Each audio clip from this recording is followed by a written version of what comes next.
Hello, everyone, and welcome to the Tragikarp. This is your host, Zarif. I'm joined here by Kevin, and this is a podcast where we talk about video games and mostly nerdy things. How you doing, Kevin? I am good. I was about to say, we played some games this week. Yeah? Not as much as, as we have in the past, but still better than the last couple of weeks. Yeah, it's more than in recent weeks. Yep, so I caught you playing Kingdoms of Amalur while I was playing Yakuza 5. Yeah. Picked that back up. We did some Gloomhaven stuff. Yeah, that's actually a lot of fun. I actually can't wait to jump back into that. I don't know if you feel the same. But... Yeah. I am enjoying it. Yeah, we also learned that we just need to start killing everybody. Instead of trying to be the good guys, because it's... Yeah. Everyone's a dick in that world. Indeed. Would be kind of cool to have another person or two to join us when and if, you know? Yeah, I would like to play with a full 4. Yeah. I'm trying to think who I can convince to play it. This would be something where if Zach was, like, back in America, it'd be easier. Yeah, well, you say that, but... Well, easier to join him to play, but not easier for... The game would go up in difficulty. Well, I wasn't even talking about that. I was talking about more the fact of Zach has never been the pillar of reliability. That's true, I guess. Yeah, he's a little... You never know what's gonna go on. But other than that, you do anything else? We played some Jackbox on Friday with everybody too. That was fun. Yeah. Some Storybook Brawl. I don't think I jumped into New World this week. Yeah, I may have for like 30 minutes at most. I don't think I even loaded New World. I played some Storybook Brawl with you. I hit 4K, so I'm good for this month. Nice. Yeah. I've been up to like 35 and then all the way back down to like 3,000. Like I almost hit the floor again. It's like, God, that's. This has been a weird. Yeah. Yeah, and actually, I have some theories about that, and we can talk a little bit further than that when we get to the Storybook Brawl section. But yeah, let's dive into what's coming out this week. There's actually a couple of things that I think we can talk a little bit more on than normal. So we have a game called Moncage. I tried to look that up. Very indie. I have no idea. Sherlock Holmes Chapter 1 seems to be like more of like a fan service game. Like, what Sherlock Holmes looks like this? I don't know. But it is an adventure game, so you know anybody who might want a puzzler, right? Surviving the Aftermath. I went to go look up what this was about, and it just says strategy, and it had no articles or anything, so I was like, okay. I'm sold. I know, right? Let's go pick that up. The Smurfs, for anybody who likes to play Smurf games, I guess. I didn't plan on talking about this, but I need to know, what the hell is going on where the Smurfs are relevant again? If they are, like... I'm not sure. There's nobody that was born in... Like, there's no Zoomer who's like, I know what the Smurfs are. Well, it hasn't been that long since they made a live-action Smurf movie. Oh, really? When was the last one? 2011, you're right. I saw that pop up for half a second. Yep, 2011. Yeah, 10 years ago. Yeah, so it's not horrible. But no. Speaking of the Smurfs, though, is the lore involved in Smurfs. It will blow your mind. It's like, they're just little blue men, but there is so much lore involved there. It's like they really put a lot of thought into that world.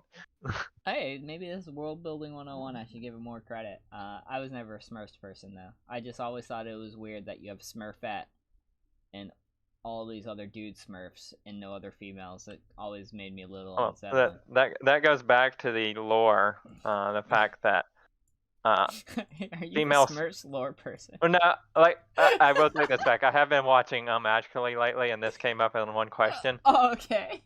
But female Smurfs are not born; they have to be created. That's why there's only like 3 Whoa! females in the whole series. That's insane. Who the fuck's creating a female? The bad guy, what's his name? I can't remember. Gil? Yeah. Well, he's the one that's creating them. What the fuck? Okay, never mind. I'm deleting that from my memory. I'm telling you, the lore is like really bizarre. Holy shit. This is a kid's cartoon. Alright. Well, next is A Wild at Heart, which is an adventure game. Seems like the one point and click style. And now we go into something where when I saw this, I was just like, I'm so thankful I go through these every week, because I had no idea that this game was coming out. And it's Final Fantasy VII The First Soldier. And I knew nothing about it. And obviously, we see it's a mobile game. First, before I continue, do you have a game that a game series, it doesn't matter what it is, if it comes out with something, even if you know it's going to be horrible, you know you're going to buy it, purchase it, play it? So normally anything with the Star Wars label on it. That's fair. Except in the case of Battlefront 2. But that was because of EA and not the fact that it was Star Wars. I did end up picking it up, so I have played it. So, Yep. It also used to be Kingdom Hearts, but I did not pick up the like Guitar Hero-esque game they came out with like 2 years ago. So Yeah. that's the only one I haven't picked up. Only thing I haven't picked up, because there's a Kingdom Hearts mobile game as well. Huh. I didn't know that. Yeah, it's kind of like one of those. I don't want to call it a card game. It's a token game, more or less, where you have like a board of like 5 tokens, and you have to like a gacha style game. Yes. Gotcha.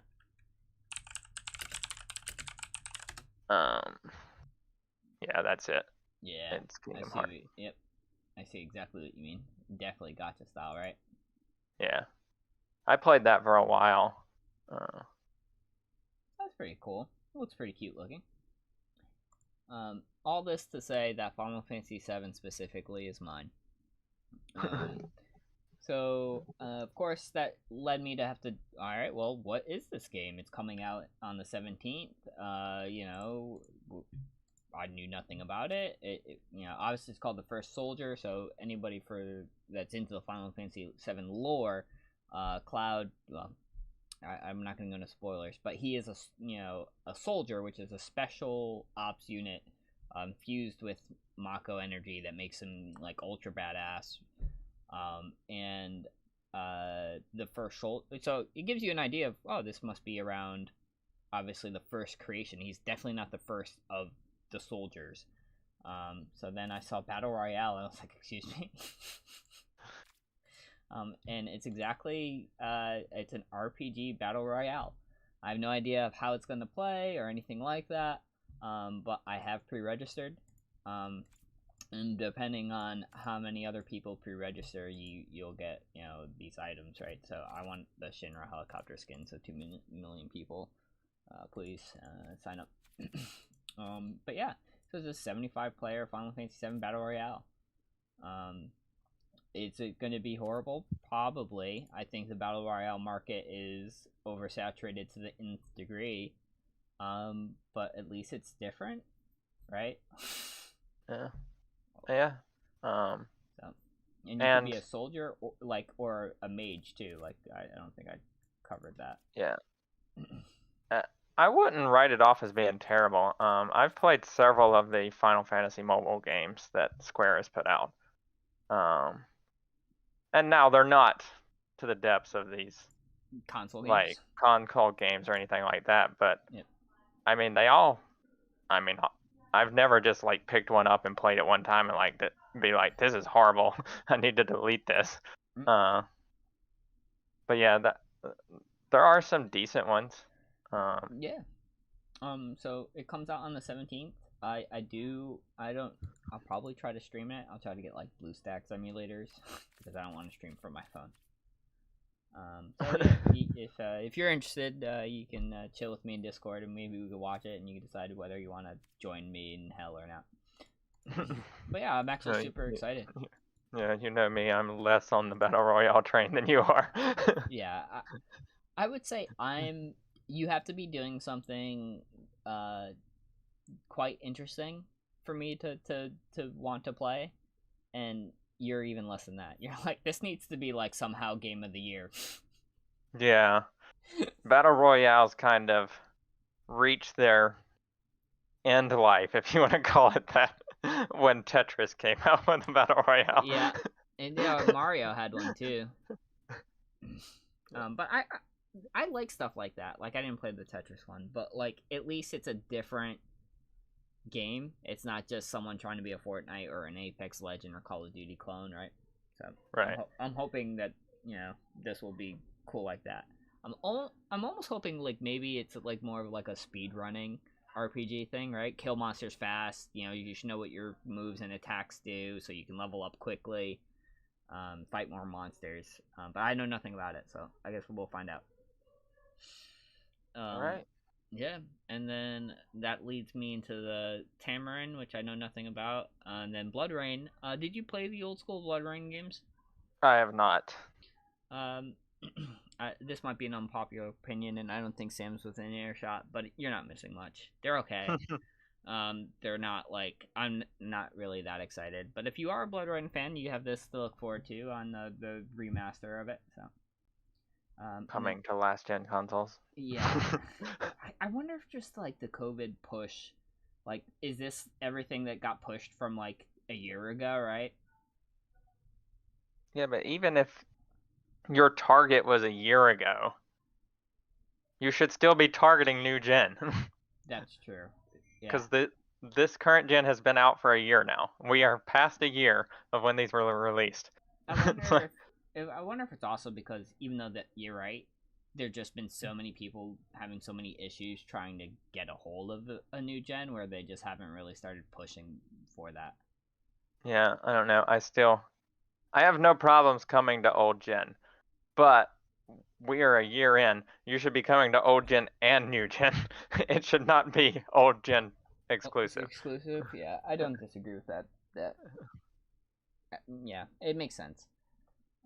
And then Epic Chef, which is it looks like a single player version of like Overcooked, from what I could see.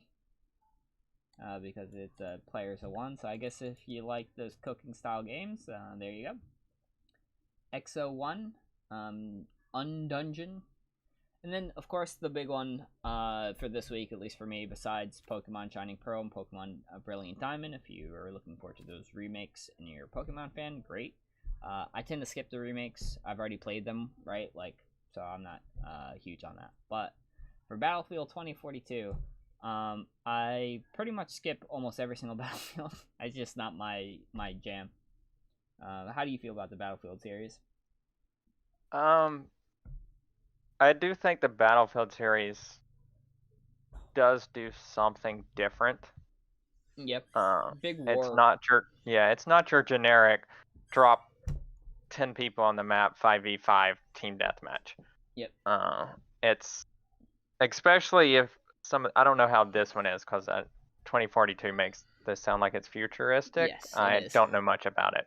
But I don't really. I've told you in the past I don't really like the World War II Yep. shooters. Battlefield was the exception, because it was dropping you into real World War II battles, and you were fighting the real battles just like World War II. You had to push zones if you were on the attack. You had to defend them if you were on defense. Yeah. So I do think that it does something right.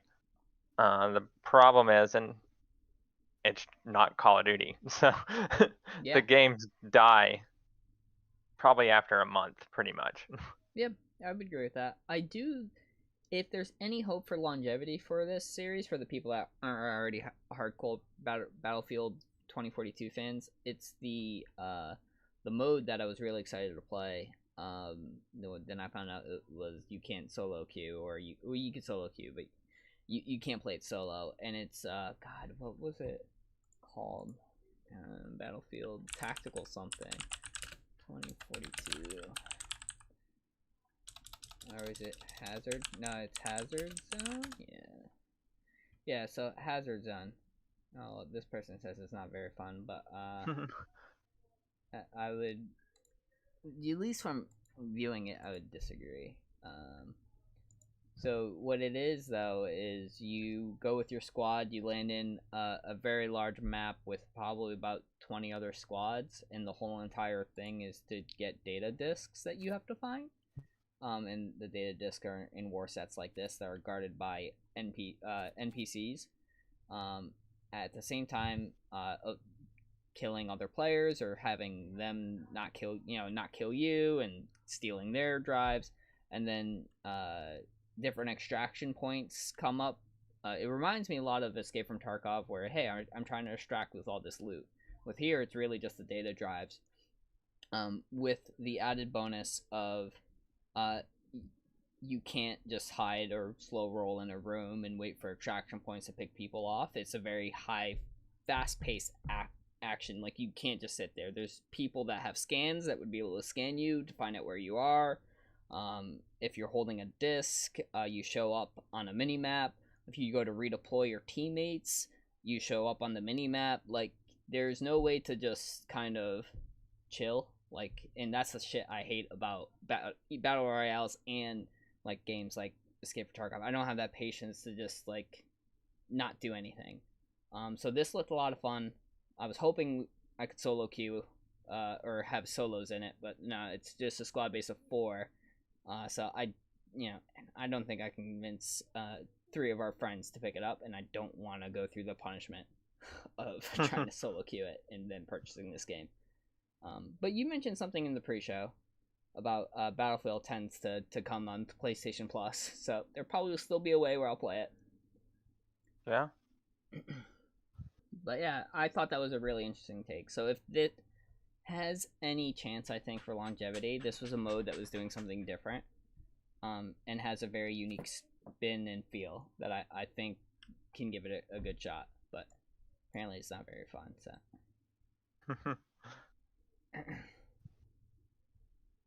And this is one of the big issues with it, but it has no voice chat. So like if you were solo queuing, right, you literally have to like type.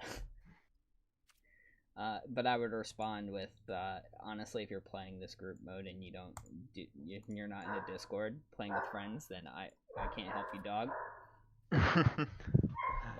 Yeah, I think we have reached the end of in-game voice chat. And and maybe I'm alone in this, but I say thank God. Oh no, I agree with you.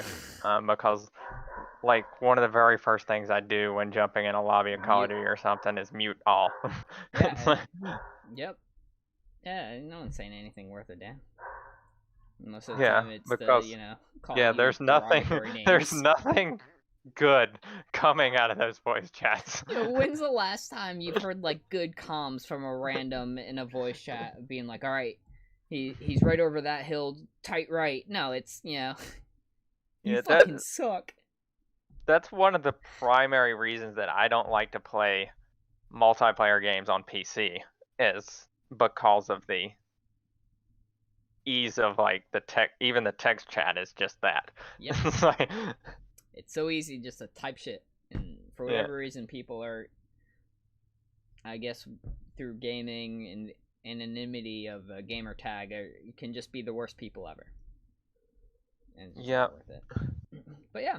Oh, I also can't forget Nerf Legends. I think I skipped over that. But yeah, so there's some stuff there I'm finally kind of like, oh, even if I don't want to play it, I've been having a blast watching like Dr. Lupo play, 2042, and he's gonna be playing Halo. That's later or whatever, stuff like that. So. But yeah, let's move on to the Storybook Brawl. They have, of course, the big fall tournament that, even though I was in every single tournament besides the early access celebration, I didn't qualify for. Womp womp. But it still will be tons of fun to watch people obviously play, right? And this is this weekend. It's same format as last time, and did they change the discretionary invites? It says Uh, to be determined now. When I looked earlier, there were no, names there. there are names. It's just for whatever reason this Steam view Okay. doesn't show it. I think they're here. Yeah. So Okay. Bloody, she's from Hearthstone and she does magic. She's really good. I'm surprised Icarus needed. Yeah, didn't qualify. Yeah. Wow, that's kind of crazy to think about. Tides is a Hearthstone person. He's pretty good. And same thing with Lil Neko. He's kind of been here forever, for as far as the community goes. Jeebus too. Nailus V is a Magic the Gathering player and commentator. So that's pretty cool. I feel weird. Like I'm always I understand what discretionary invites are for, right? Like obviously you want to get more people watching the game, and honestly, that's what Storybook Brawl needs. We need more people playing the game.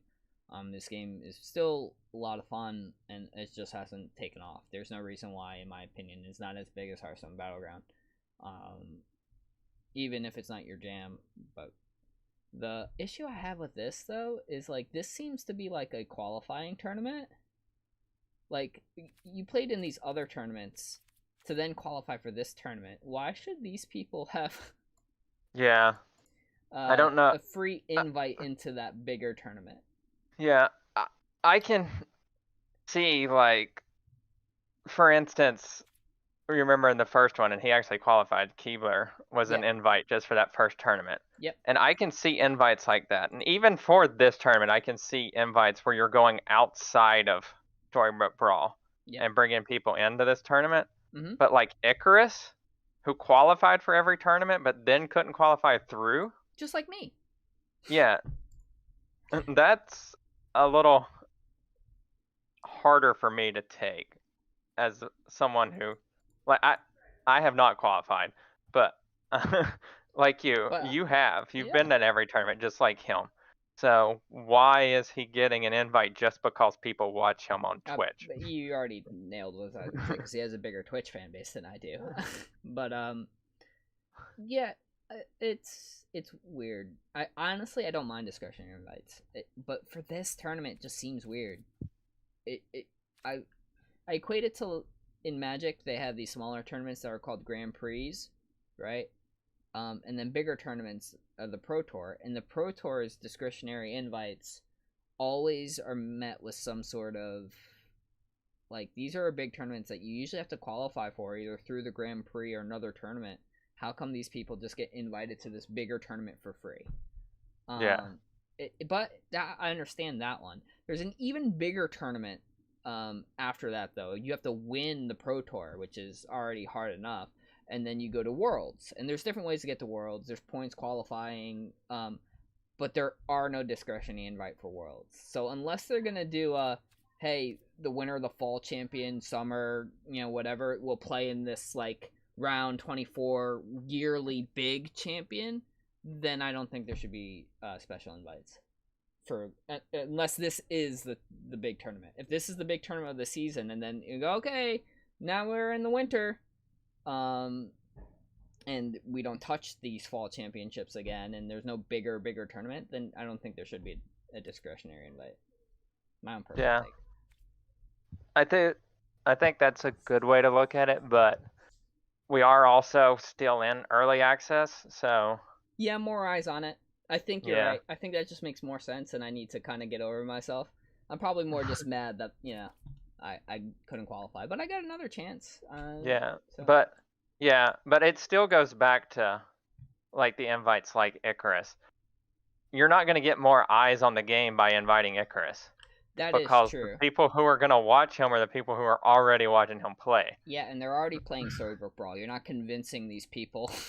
Yeah, so these discretionary invites, if you're going to make them, should be people from outside the game. Yeah, I agree with that. I also think they wanted to, they said something earlier about wanting to make sure that they give back to the community that are helping foster, obviously, the game and good ambassadors. But yeah, well, then have a pro-am or something like that. Yeah. Yep. I mean, I don't disagree with you on that one. I do think that's weird because just like you, we need the discretionary invites. We need this game to grow. We need more people to be playing it. Which means you go to Magic and Hearthstone. Those people that come from that background that play this game make sense. I get it. Yeah. Yeah, and even go out and I would even go out pick up. Yeah, pick somebody who doesn't play card games that has a huge following. Yep. Even if they come in last place, that's more eyes on this game.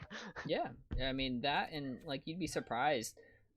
Summit is a good one that I think of constantly. Where was it Summit that was playing New World? I can't remember, but like he's known for like shooters and stuff like that. Yeah, plays GTA.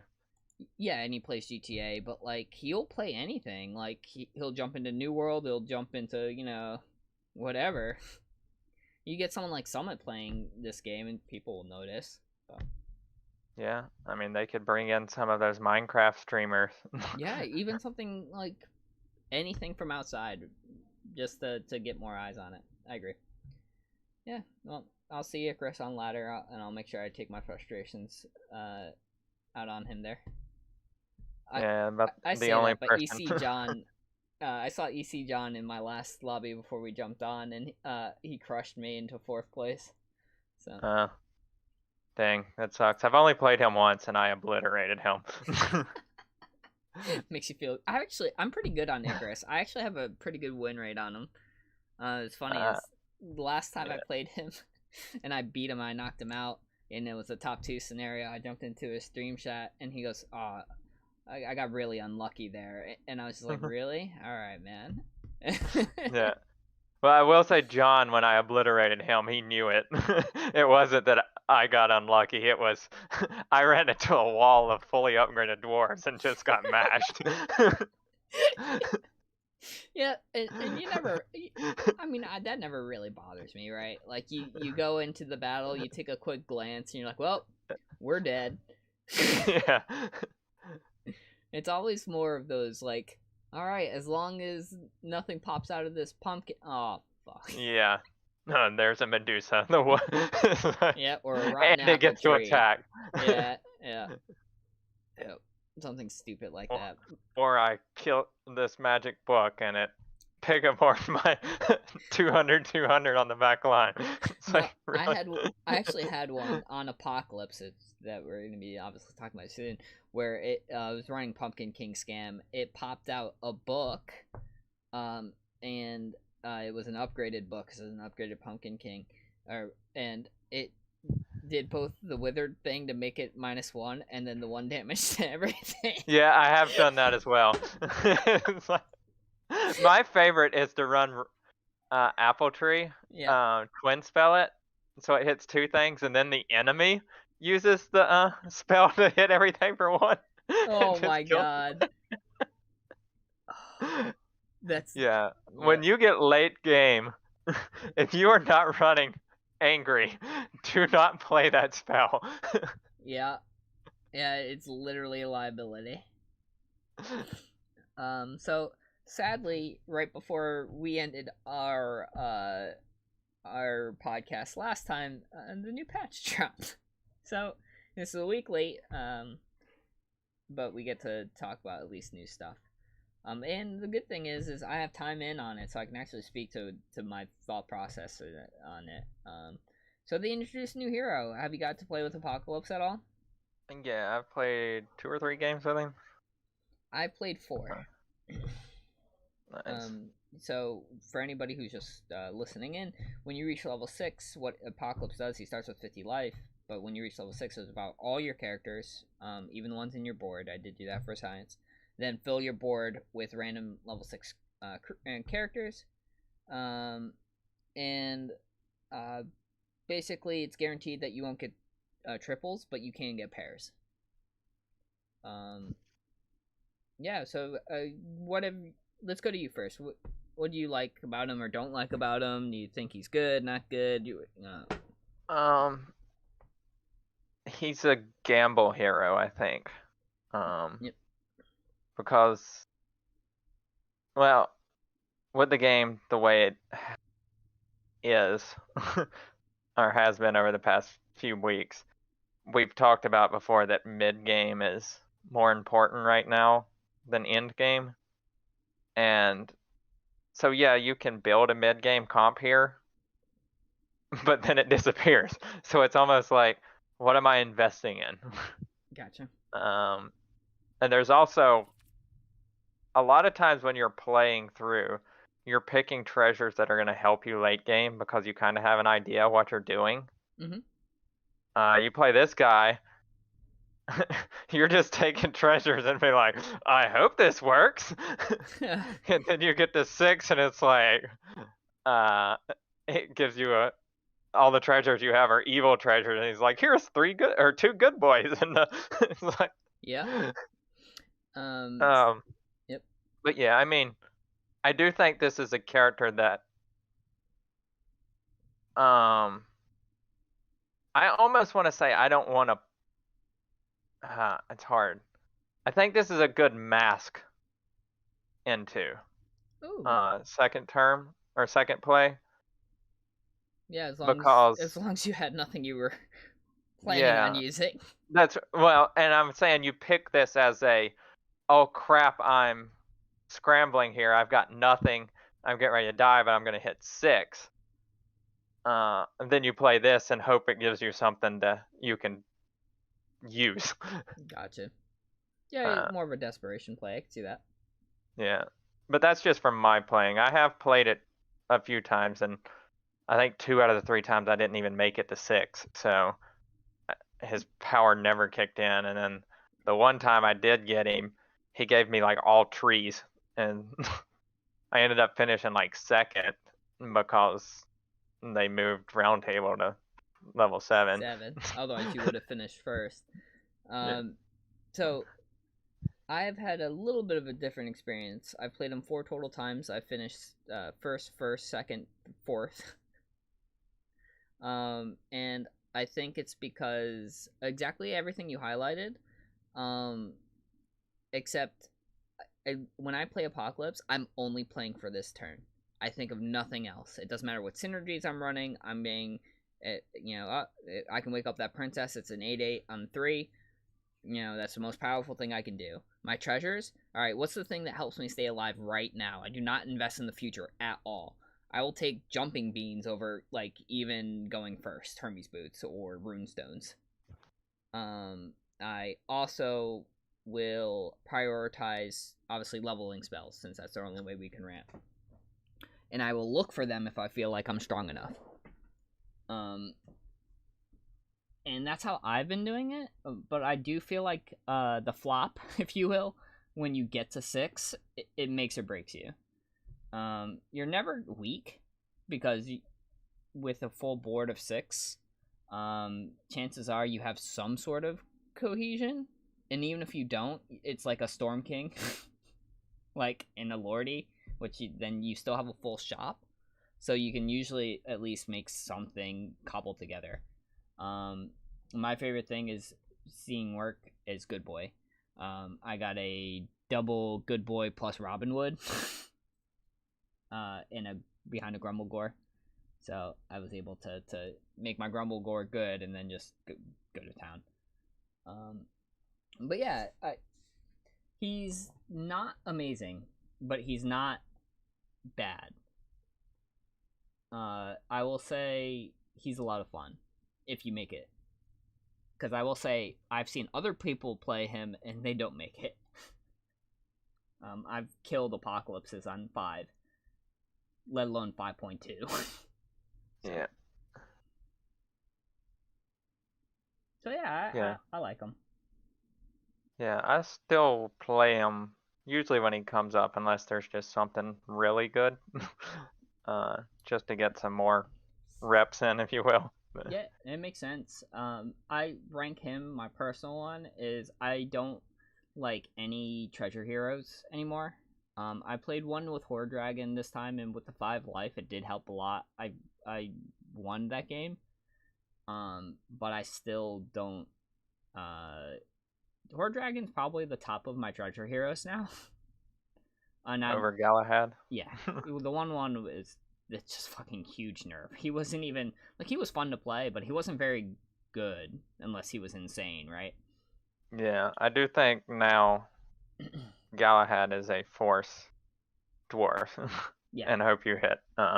Yeah, and I Dwarven haven't played Forge. him since the change, so I could Yeah, be wrong I on. played against one today that hit Dwarven Forge, and he wrecked me. Yeah, EC John. I was playing Apocalypse. He's the one who knocked me to 4th. And he actually was on Galahad Dwarfs. So yeah, overall though, I rank Apocalypse above the Treasure Heroes. So, but probably not that much higher after that. Like if I'm trying to win, I'm definitely Merlin Pants. Potion Master I found is really strong, but I'm sure we'll be talking about that stuff later. So they also added a 5 treasure called the Ninth Book of Merlin, and it says your mages have last breath, cast a random spell. I've only played this treasure once,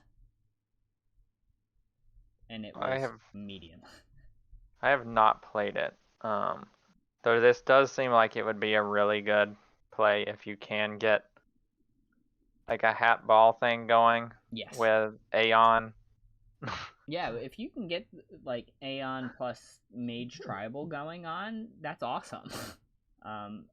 With the Shadow Archer and stuff like that, but I did not have that, and it was okay. I just heard some people argue that it's too strong, and I'm just like, I don't see how. I don't see it being played against me. I did have it played against me in a game the other day, and the guy was running like a full board of mages, and I just kept getting hit with spells, and it's like, please stop. I take it he beat you. I don't remember, but it but drug still, on so long. It was so long. Maybe that's what people are like. It's not that it's good, it's just God, the animations won't end. I do wish we had a skip combat button. Yeah, I'm curious though, does Mimic work with this? Yes. So double spells? Yep.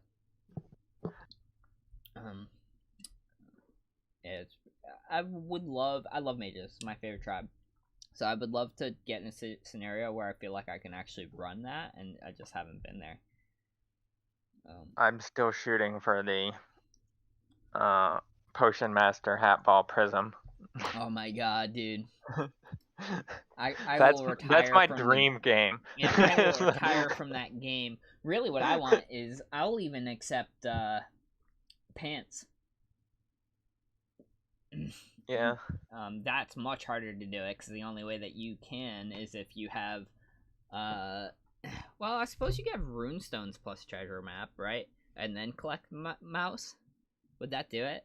Right. So 4 runestones would give you 5. How can you can't have both runestones and treasure map? Yeah, it's like you can't have both at the same time. Yeah. So the only thing you can do is get the 6 drop to give you a random 7.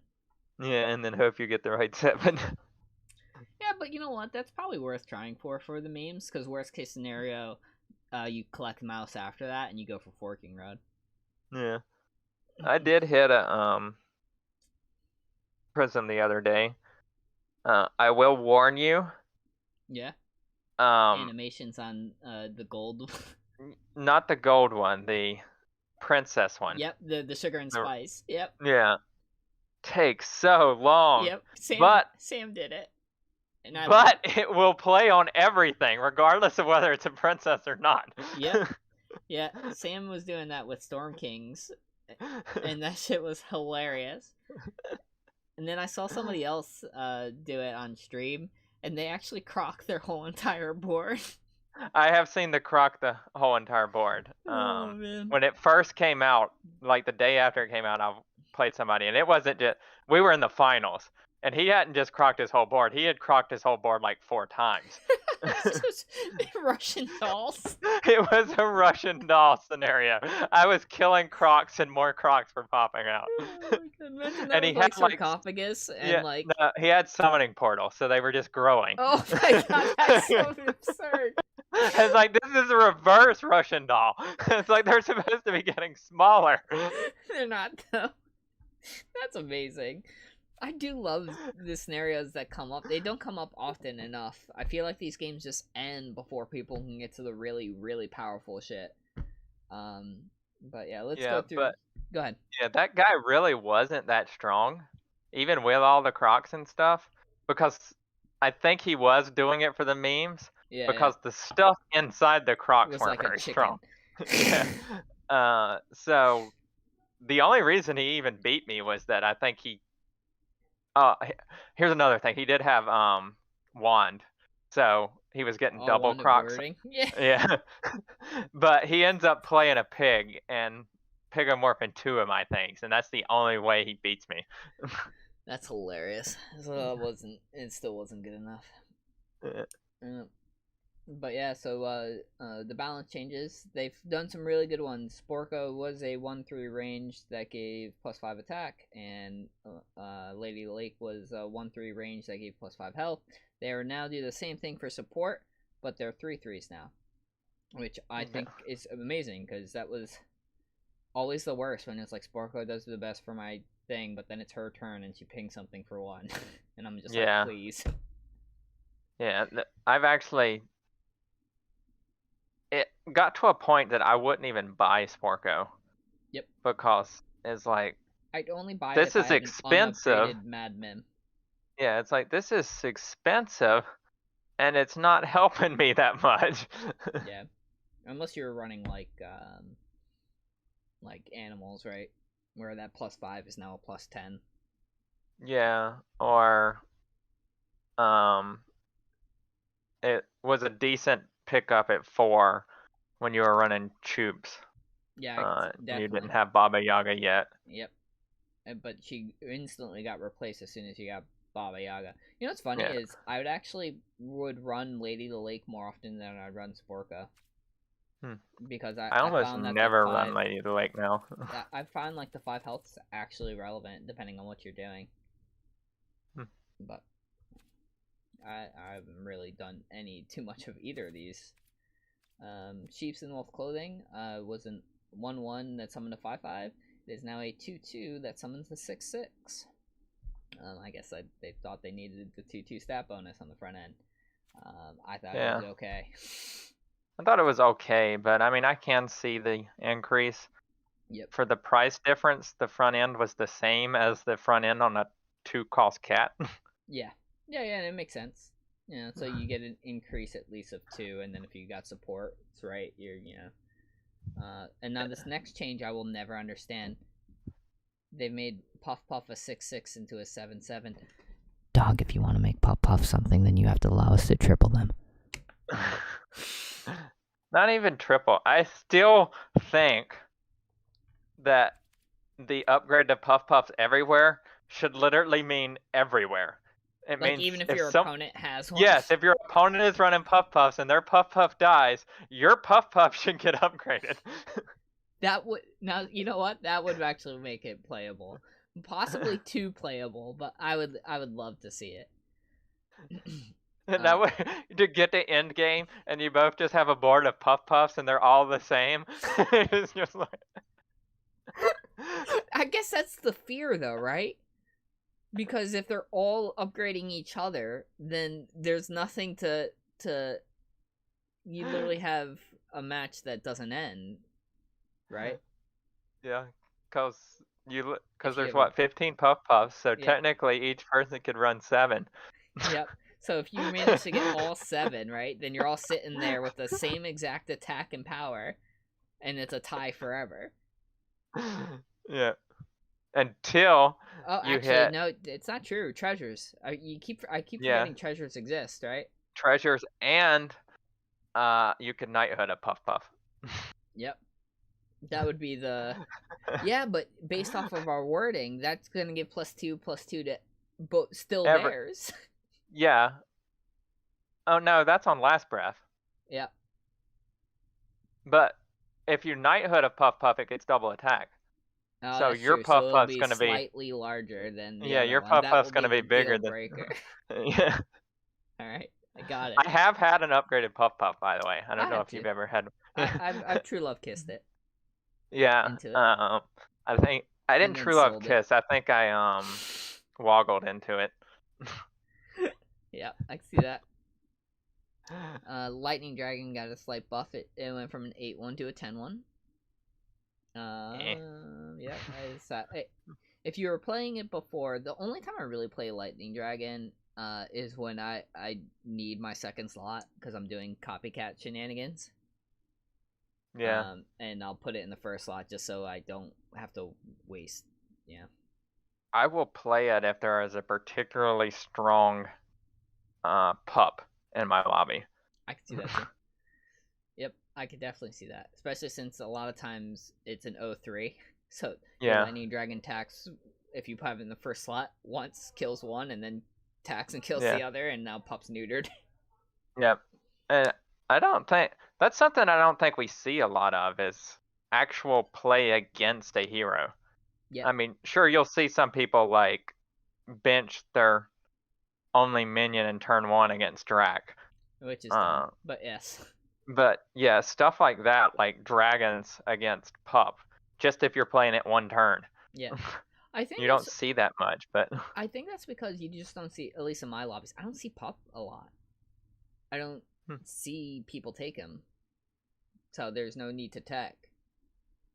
But yeah, I don't know. But I'm sure there's other heroes that have similar things. Like, I do see this quite often is if you're playing Avella or something like that, you'll get the opponent will play Earthquake a lot of times. Yep, because I know that it's gonna kill a whole bunch of tokens. Yeah, so I will see stuff like that. But yeah, joke's on you. That's why I run Baby Root in my Avella.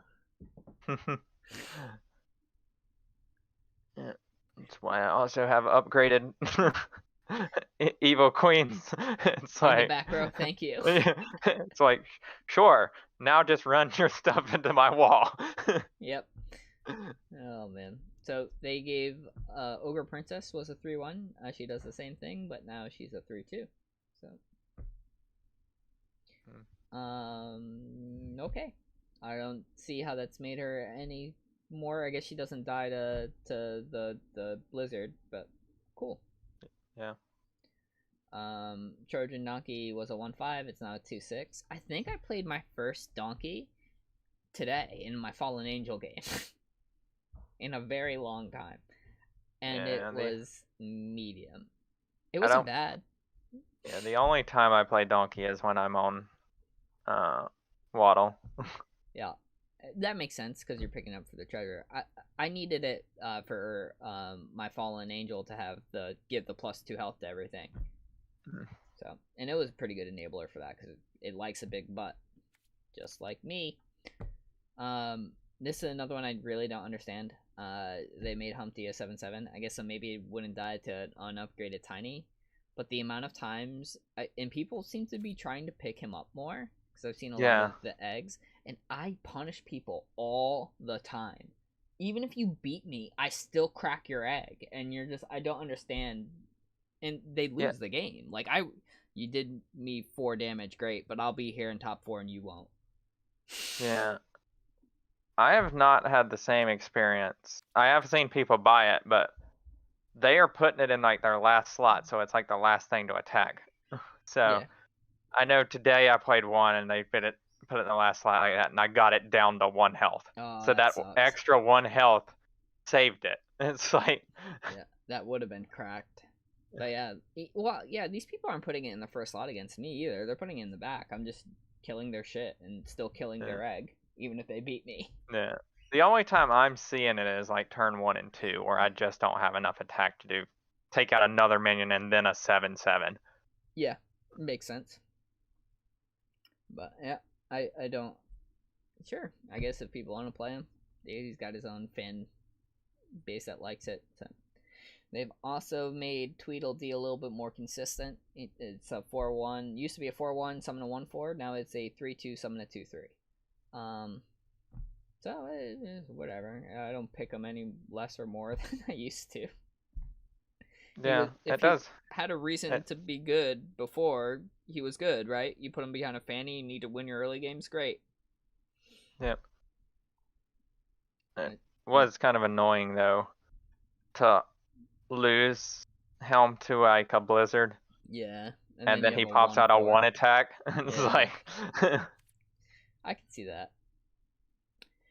And I've got a little bit more time on the Wretched Mummy redesign. Wretched Mummy used to be a 5 mana cost 4/1. Did a last breath that dealt 4 damage to your whole entire enemy board. Now it just is a 3 cost 2/1 that deals its attack to a random enemy. I hated it at first, and now we're up to around thing. Meh.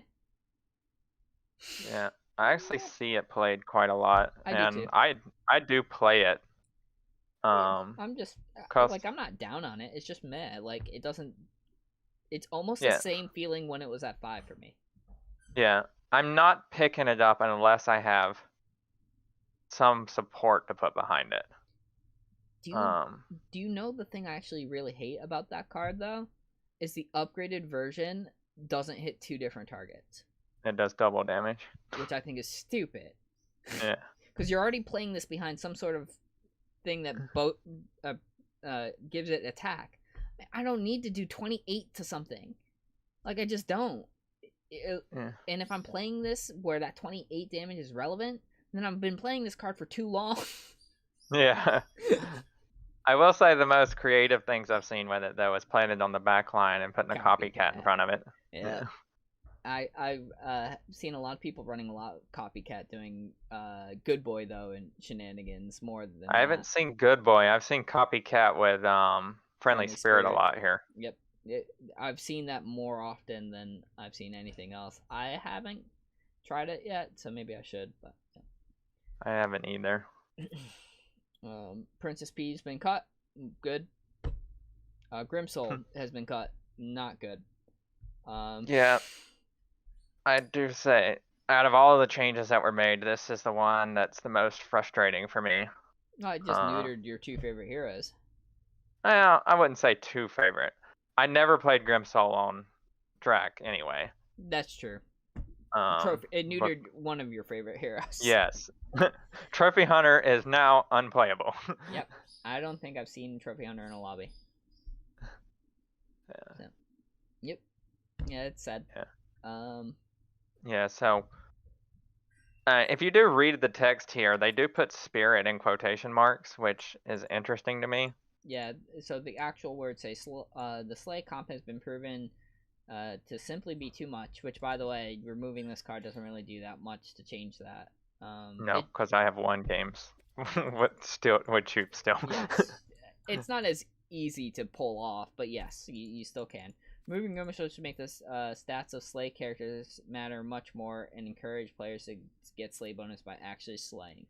I understand that Grimsoul is a beloved card and will look to bring it back in a way that keeps the, in quotes, spirit of the card soon. So yes, I'm thinking they're doing something with more of like a friendly spirit shenanigans, right? Yeah. So, yeah, I'm hoping they do something. Something with that, or they were going to have to change Trophy Hunter, I think. Yeah. Something's going to have to be done, or Trophy Hunter is going to quickly become another unplay, or just like go to the bottom. Yeah, I agree. But yeah, that was sad to see it go. So there's been a whole bunch of health changes where nothing's really changed, but Mordred or other characters start with increased health. So Mordred's been bumped from 40 to 45. I have not played Mordred at all since the patch. I have not. I don't know if I've ever even played a game with Mordred. I have once in the earlier phases. I did play against a guy. I was actually playing Pants and had a really good Prince and Princess build going. Like, I kissed into an upgraded Arthur. Damn. And so I'm sitting here with Juliet with some Romeos.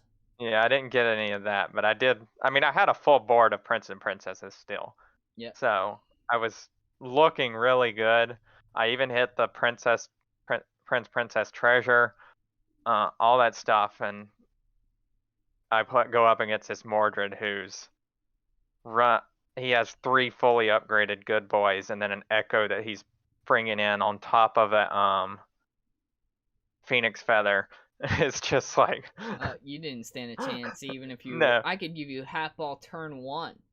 Yeah. And you wouldn't be able to beat that. That build, that was crazy, and I think out of all the games I've played, and I've probably played 1,000 games or probably over 1,000 games now. Easy.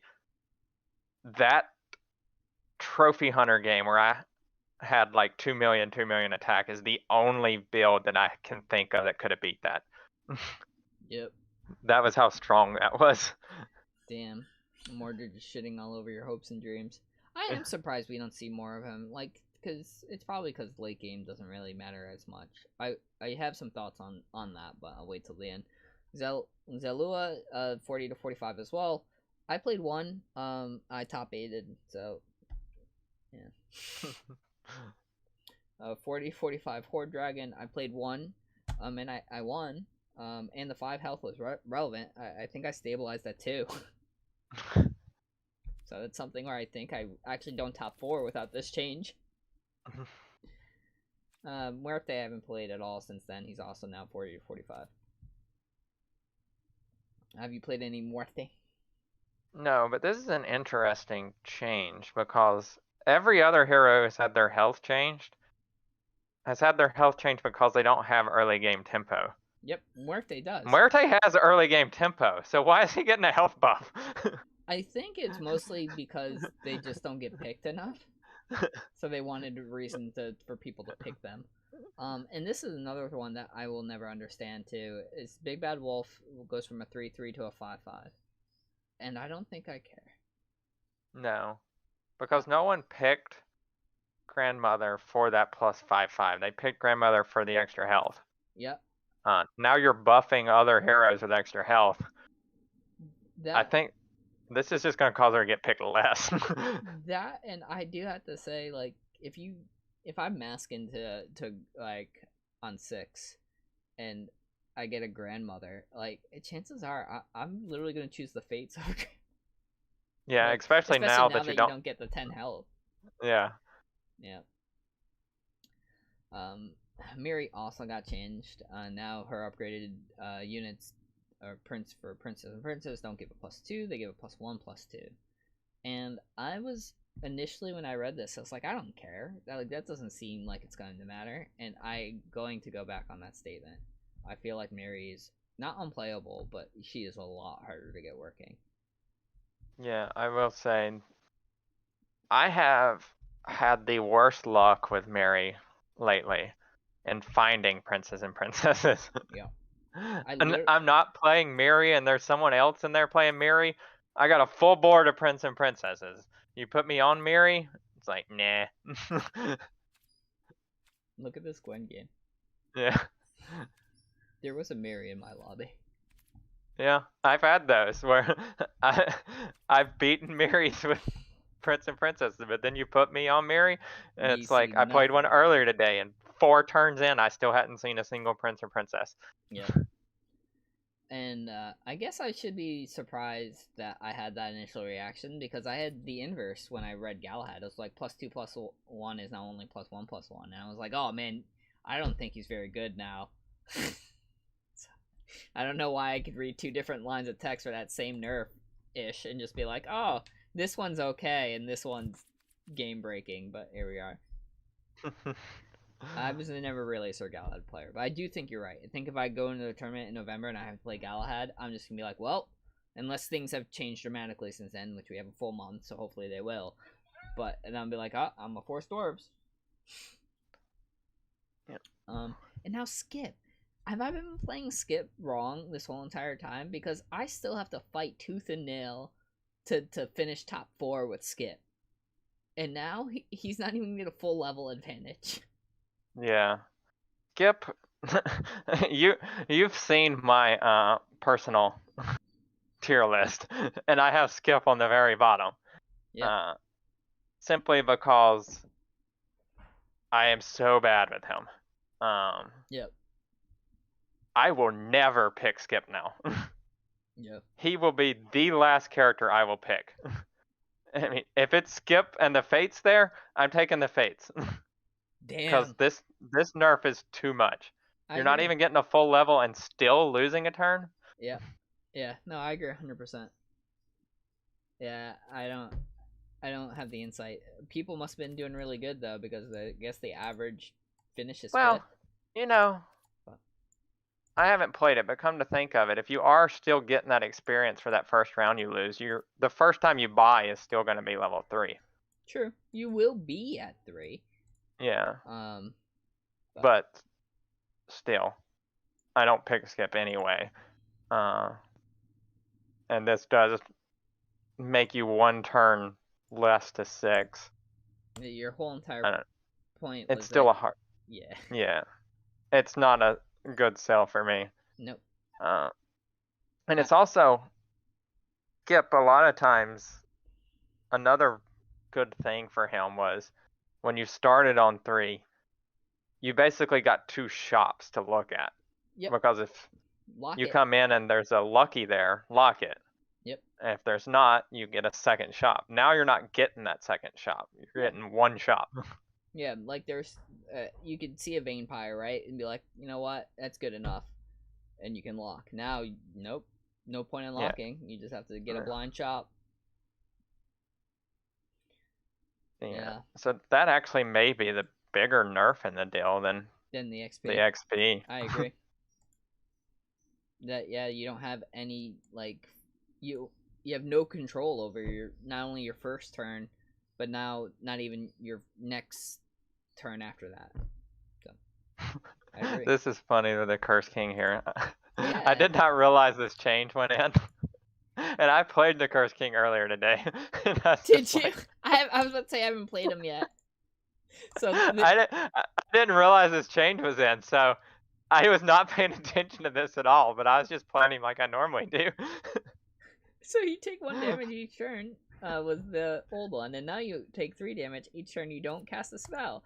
So if you were cognizant of this, you'd been like, when you could fit in a spell, you should play it, because this way you don't take 3 damage. How did you finish? I want to say I came in second. That's great.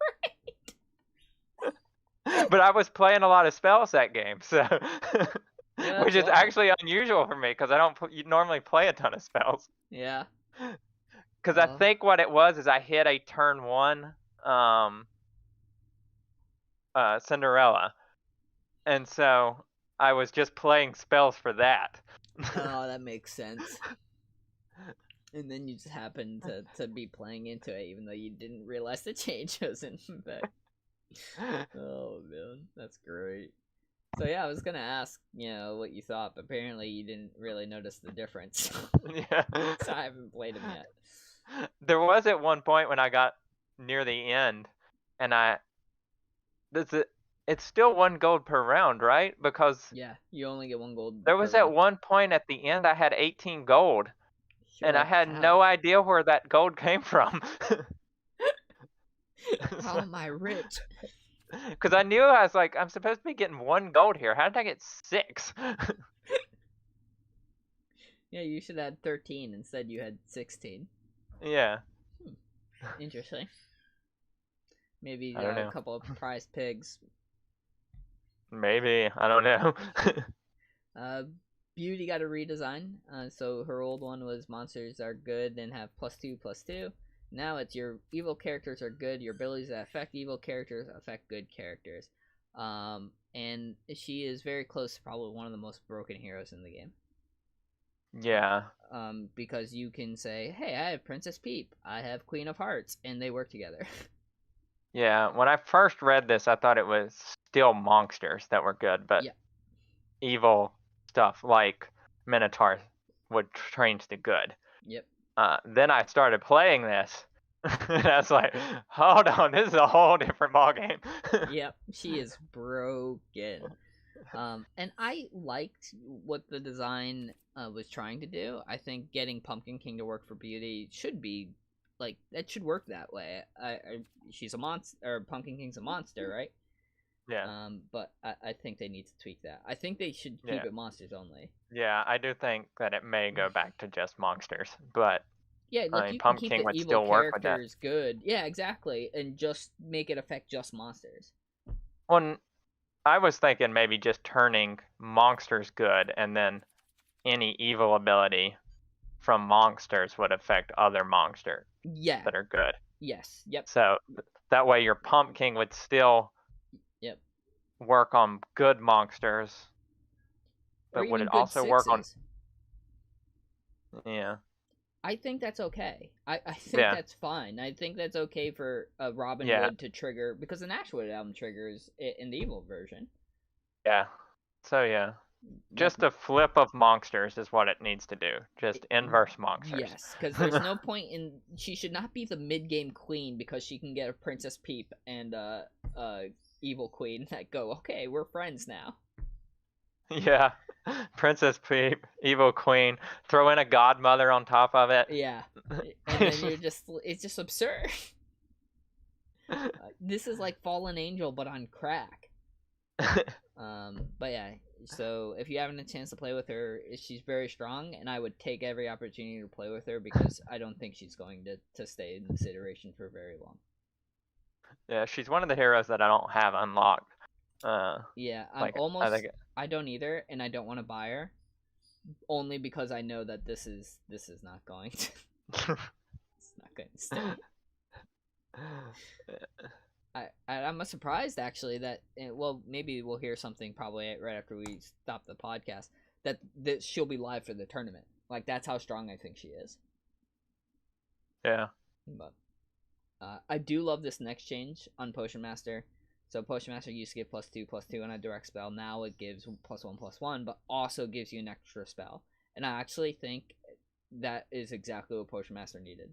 My Potion Master games have been not only really fun, but a lot more consistent. Yeah.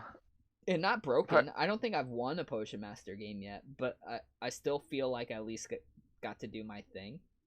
Yeah, because I did think Potion Master needed something, because Potion Master just used to be a worse Merlin. Yeah. Because Merlin's like, oh, I don't care what spell you cast. Here's your bump. This is like, oh, I only care about targeted spells. And it's like, well, I've played Potion Master games where I haven't seen a targeted spell until like level 5. Yep. It's like... Yeah, what are you supposed to do then? So yeah, I do think this is something that was needed, and I think they did kind of see the same thing. It's like, hey, people aren't seeing enough targeted spells. So yeah, just give them an extra one, and it works really well. I like it. Been having a lot of fun. And Geppetto. Geppetto now scales with your level, meaning he reads, when you summon a character during a brawl, give it attack and health equal to your level, so it will ramp up slightly. I've played Geppetto once, and it was okay. It wasn't broken, it was just okay. I don't think he's trash like he used to be. Yeah. Here's my problem with any animal comp, because that's basically what you have to run with Geppetto. Yeah. I cannot find a Bearstein. Yep, and this is actually something I want to talk about later, and I find myself doing on this patch more than ever. I find myself in animals.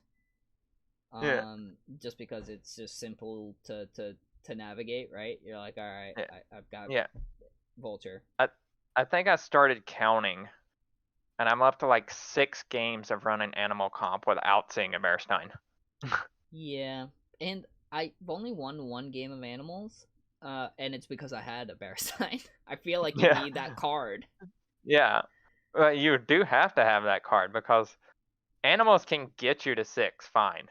Yep. But it is strong enough mid-game to get you to 6. But yeah, you have to be able to do something, because these people that are just running Slay still are going to feast off of you if you can't scale. Yep. Especially when your 1/1 just becomes an 8/8. Ooh. So yeah, you have to have that card, and I just can't get it. Yep, it's the same problem with running dwarves, right? It's, if you're running dwarves and you want to win the end game, you better find a Lordy. Yeah, I will say they need to make the change to you know how you used to be able to click on the roll button, and if you held it down and then dragged off and let go, it wouldn't roll? Yeah. This most recent update reverted that, so now if you click it, it doesn't matter if you move your mouse off, it'll still roll. I saw that happen to Brittany earlier, and she was so pissed. And it happened to me. I would be too. It happened to me today. I was running dwarves, and there was a Lordy, and I was just changing through really fast, and I seen it, and held down the mouse. And then you dragged away And like, no. yeah, well, no, I knew it was gone already because I knew that had been reverted. Yeah. So it was just more so holding it there and crying for a second because I'm saying goodbye to this card that I was rolling to find. Yep. You're like, well, I will remember you. So yeah. Oh man, that's sad. So yeah, I don't know if anybody has reported that, but I'll check that the needs to be bugs. changed back. I agree. I'll check the bugs. So they've changed some of the treasures too. A book of heroes instead of +1/+1 gives +1/+2 to align well with Miri. By the way, I think that's cute.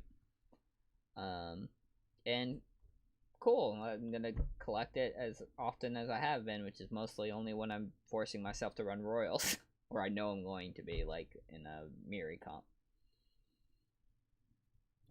Sword of Fire and Ice gives +6. Again, like I don't see this changing my evaluation. Like a lot of these, no changes besides this next one have moved the treasures up a tier list for me, right? But this next one's pretty big. Summoning Portal is now on 4 instead of 5. And in Animals is amazing. Yeah. Oh, I didn't realize that it had been moved to a 4. I need to pay more attention to these because I was looking for. Yeah, I was looking for that treasure the other day. It's like when you're digging on into Animals, 5s. you want this one.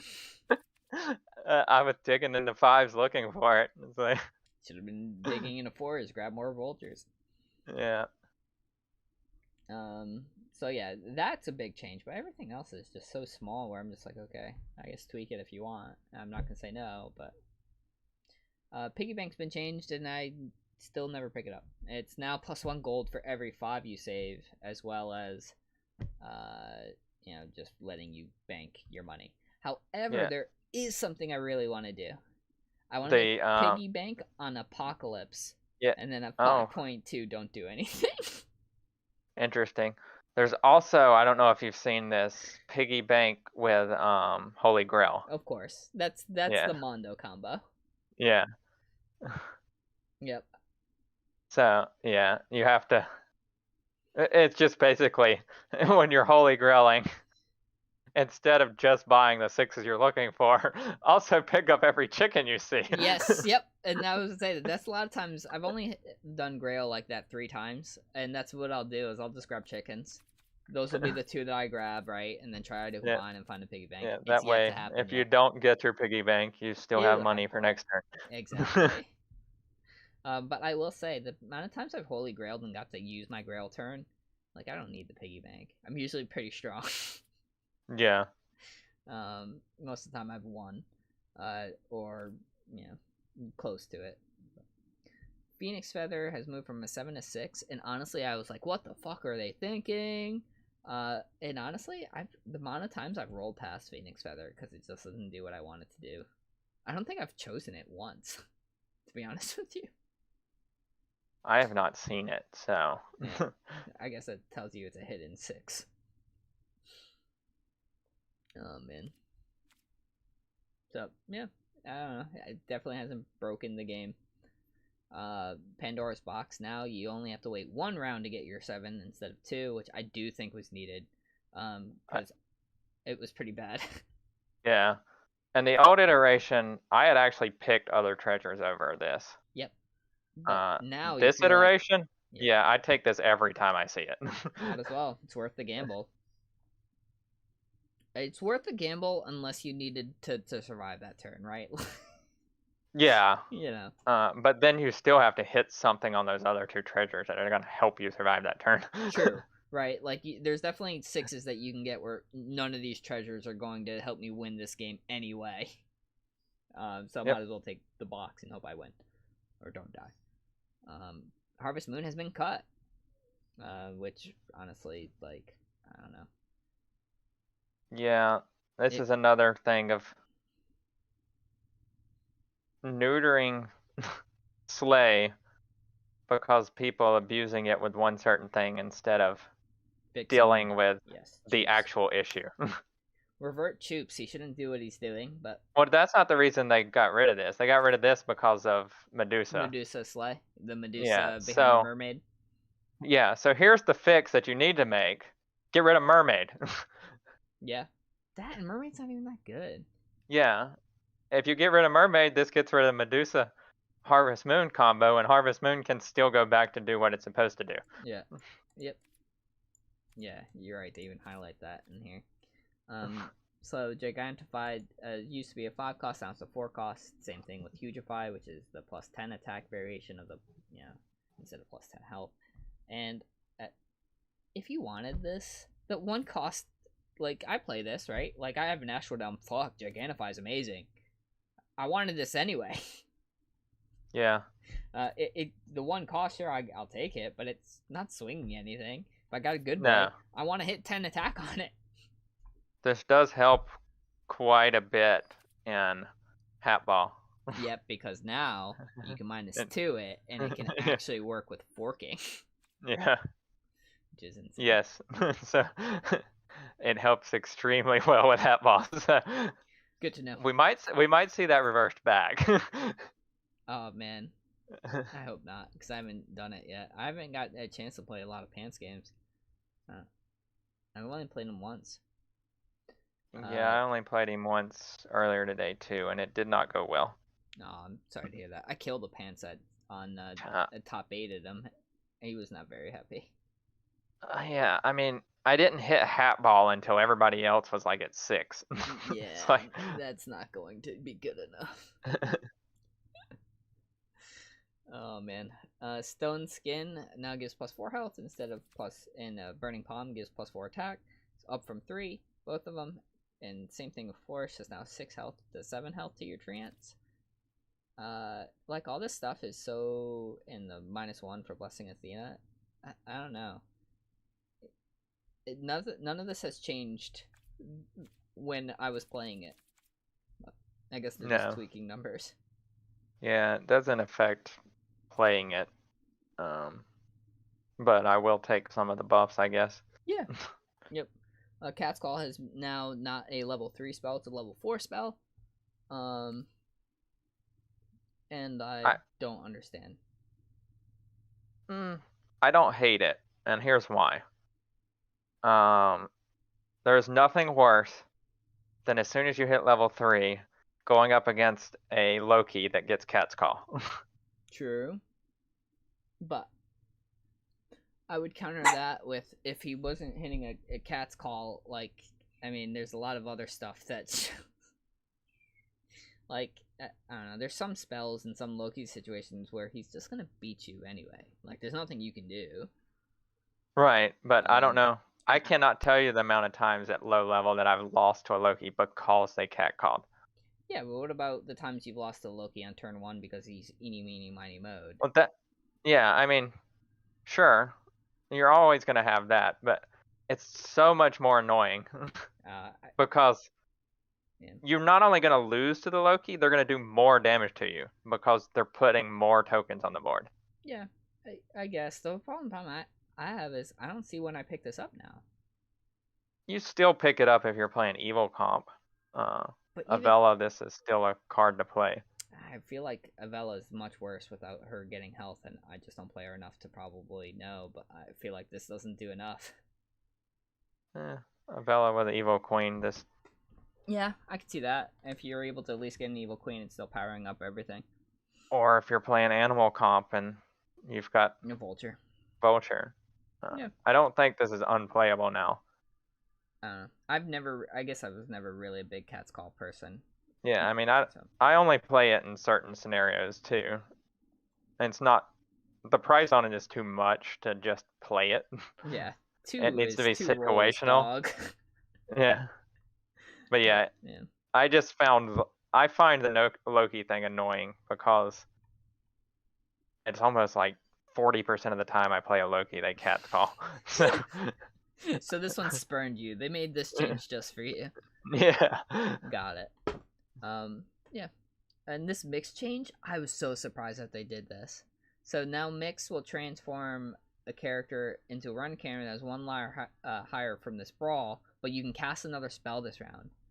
I have mixed and then True Love Kissed, and you get to keep it. Yeah, I have seen that. I've also, and it was helping, well, not really helping, Brittany doesn't need my help. I was watching Brittany play, and she had a random 6 on her bench. She was Apocalypse, and she had a couple of pairs, and I was like, reroll your 6 for 1. And she was just like, why? Like, you know, because if it triples, you keep it. She was like, what? and she rolled the triple. Yeah. And she was like, that shouldn't work like that. Yeah, I don't know if these R designs are just bad coding. I was curious too, what happens if you roll a Mixawizzle and upgrade? Because I'd used one earlier today and it upgraded, or it went to a Friendly Spirit. Yep. And then the card that got replaced, because I had Ball. Yep. The card I got replaced was the Burning Palm, which gives it extra attack. I did not play it on the Friendly Spirit, but I was wondering what would happen if I played it on the Friendly Spirit. Oh, the base creature would have got the +4 attack. Alright. But yeah. So you can do some. This required originally Hat Ball to do that mixed True Love's Kiss. Now just being able to do it and then lock into it is actually kind of insane. I will say though, a lot of people shit on that and they think that, oh, this is too broken. I honestly think it's great. Yeah, it's definitely not. It's fun. It's definitely not nearly as broken as it used to be. Yes, worth whole board +1. But, actually, I hate this. I lost this card pretty hard. So now Fog, instead of reducing to ranged, reduces one of your ranged enemy's attack to 1. And this just absolutely neutered my Shadow Assassin. Yeah, this can really hurt. Yeah. And the person, he played it well. Drac. He knew what I had, right? We were battling already. So he was like, oh, Fog, I win. Yeah. So, like, I don't play Drac much anymore because it's just not as playable. Not because Drac's not playable. It's because everybody wants Drac's cards. Yep. But yeah, that card it's a 2-cost card that can basically just eliminate your character. Yep. Yeah, 100%. I like tech cards like that. Like, I can't be mad at my opponent, right? Like, how many times have you faced, like, a good boy, and you're just like, well, I gotta hit it with the Shrivel. Yeah. And but there is a difference here where... Yeah, that's targeted, if you're right? if you're playing around one ranged card, this is going to hit it every time. Yeah, that's true. It's a lot more consistent. So, yeah. I don't know. I don't think it's horrible. That felt bad for me. It probably felt pretty good for my opponent. Yeah. But I've cheesed people out with horrible pig morphs, and so you get over it. It's part of the game. Yeah, I played against somebody in a finals the other day, and I played it and hit one of his cards with it and beat him that round, but we had to go several rounds. And he came in with more ranged units the next time. He was ready. Now, I didn't hit the card again, but yeah, and he honestly, had made the change. If I was more cognizant of these changes, that's what I should have done too. And be like, hey, the only way I lose here is if he fogs or pigs mate. Even if I played like a sure shot 2-1, right, to give myself a 50% chance. Yep. Because if it hits you at 100%, you're gonna lose anyway. Yep. It's worth the gamble, even if that's your only card, which it was in my case. So. Yeah. Now Loki has some targeted spells, along with Genie Swish can now do some of these targeted spells, which have been cool. Yeah. And it has been confirmed it will only work if it has a targeted spell, right? Like if you don't have anything evil, then it can't do the Beauty's Influence. I will say though, I've had that screw me. Like I've had, I was running Evil Comp. Beauty's Influence, one of my creatures, so my Queen of Hearts sitting there like, what the fuck? Yeah, I could see that. Yep. And it never hits your Sleeping Princess. Nope. Never ever. or your happy little tree, whatever you're trying to grow. So that, and they ended this with touchscreen fixes. So hopefully they can get on mobile soon. That would be great. Some of the bug fixes, and will no longer double reduce spells in your first shop if you didn't lock, which I didn't know was a thing. A notice box will no longer have any interaction with Mimic, which I did get to test before it was changed. That was fun. As a note, we are aware of recent issues with disconnects and freezing. They fixed that. We will now prevent countering permanent alignment changing effects from showing up together. For example, if you're Corrupted Heartwood, you will not be able to see Crown of Atlas. I didn't know that was in there. That's pretty cool. Updated Yeah, I've Q-tip. seen that. Oh, that change. Yeah, The I've seen. I haven't seen the change, but I've seen the issue where where you you could have get the one and crown then the and other. yeah. You're like, what the hell? And they removed the buff animation from Aeon to make it work better with Black Prism. Well, what about Sugar and Spice? Well, I think they removed the buff on the Aeon because if you're playing Sugar and Spice and Aeon, Oh god. can you imagine how long you have to wait? 10 hours later. So overall, pretty cool. I've been actually really enjoying Storybook Brawl more than I have for a while. We're moving steps in the right direction, I feel. I still kind of miss the early days where you built around a 6 comp. But, Yeah. I will say, after this patch, the previous patch, while super boring, I was much more consistent on.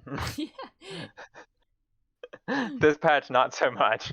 I do think there's in my theory right now that I did want to talk about. I think there is a shift. I think we have reached something where I like to say you have to be mid game with a late game plan, which you didn't last time, right? You could be mid game and not really think about end game at all because your mid game could carry you to a finish. I don't think you have to worry about a very long term end game plan. For instance, if you're animals, you probably just need one bear stein. I don't think you have to worry about oh, what's my win con past? I need 2 bears and like old school. You used to need to have 2 baby bears with an upgraded bear stein and hopefully another bear stein. 3 little pigs, right? And an echo. Yeah, and an echo wood in the back, right? We don't live in that world anymore. It's mostly if you're animals, which I do find myself falling into a lot, you need to hit your bear sign. You need it. Otherwise, you will not beat whatever else is going on in the lobby. I will say though, I've had really good success with actual late game comps again, like Pumpkin King scam. Just getting 6s. It's obviously easier to do on Apocalypse. But yeah, and even Royals, right? Like that's not really an end game, but just knowing, all right, like that Gwen game that I have, I had an early Sure Shot here, and then I got an early upgraded Romeo at 3.2, and I was like, well, and I still had my Knighthood, so I was like, okay, the first Arthur I see, I'm just gonna spike it. And I knew what I was doing from that mid game, how I was going to scale into the late game, and I picked up every single Arthur, and I got a treasure map, and then I got the 6 drop treasure, and I got this treasure when there was still 6 people alive. Like there was no way I don't win this lobby. And if you notice, this Sure Shot was just upgraded the game before I won, because it gets 4, 8, 12, 14, which was only at like a 10. But yeah, so I think we're getting there. Me personally, I still think I would want the games to take another turn or 2, or 3, because then we could see that old school of being like, all right, I need to work to trees. I need my end game. I need to try to get round table, right? Maybe I'll try to get runestones to get a 7 to see if I can hit round table. Yeah, I do think the problem with that lies in some of the changes they've made. Without XP scaling, you're basically playing out the entire time. So you say you want it to last a turn or two more, when in reality, the games are probably lasting the same amount of turns. They're just not You don't get to stay at at 6 6. for as long Yeah. because you're not ramping into 6. I get what you're saying. There's also, they could be a little bit shorter, which comes into the second point, that because you're not ramping, you're spending longer in a level. Yep. So you're getting more triples. Sure. So you're dealing more damage when you win. Yep. So I think it really does go back to scaling. So I'm going to say this, if they don't want scaling in the game, they want to get rid of scaling. And XP wise, the only way I can see this going back to a full end game comp is to buff the health on every hero. Yeah. You're right. You're going to need to add 10 to 15 health for every single hero. Yep. And honestly, I don't think they want to. I think that they don't want people to have to play to 6. That's what it seems like, right? Because then why make those changes in the first place, right? Why take out endgame trees? And yeah. So I think just what I enjoyed is not what they have envisioned, at least for this game. So, but it's been fun. Apocalypse gives me that taste of that end game. So, overall, you've been enjoying the new patch a little bit better. Or are you still mad on it? Yeah, I don't know. I haven't played a terrible amount on the new patch. I haven't noticed a full swing on meta from my plays. Slay is still really strong even with the changes they made. Yeah, like I see that. the only games I've won have been Slay. It's like interesting. I do notice that dwarves are nowhere near as strong as they were even a week and a half ago. Yeah. You have to be doing something pretty broken. Yeah, like even hitting Dwarven Forge early, I'm still getting beat before I can even get to 6. Yeah. So that's its own issue. Yeah, because I hit a earlier today I was playing and I hit a Snow White off of a turn 2 woggle, and then picked up the treasure that gives questing heroes. Oh, the +1/+1. The +1 and a level above. Yep. Upgraded the Snow White and got Dwarven Forge off of it. Well, yeah. At that point, you're forcing dwarves. Yeah, and still end up finishing like 7th in that game. Damn. Like, wow, what more can you do? Exactly. Damn. Did you get extremely unlucky, you think, with like the shop in terms of getting dwarves? I don't know, because I mean, you have to get 7 dwarves in order to upgrade the princess. So I had a full board of dwarves. Yeah, but I will argue that there's some all dwarves are not created equal. This is true. Like in my endgame dwarf comps, I haven't ran this in a while, but I want triplies and and bossies and upgraded angry and then lordies. Yeah. That's it. I don't care about any other dwarf. I don't even. I sell upgraded fannies. Oh yeah. Yeah, I don't know. To be fair, I wasn't entirely paying attention to the battles. I was watching something on YouTube, but so I don't know what killed me, but you know, I mean, you died. I know I died, and I feel like I built the strongest thing I could have built because. Gotcha. I mean, when you hit all of that stuff, you have to go dwarves. Yeah, no, yep. I'm not one for forcing it, but at that point, it's not really a force. It's you do what you gotta do. Well, definitely something to look more into. I do feel like I have a pretty good grasp on the meta. So maybe it'll change though. I know the last patch seemed like it changed every 4 days until it was forced Jupe Slay. Yeah. Yeah, we'll see. You can still force Jupe Slay. Yeah, apparently. I haven't done that yet. Maybe I'll try it.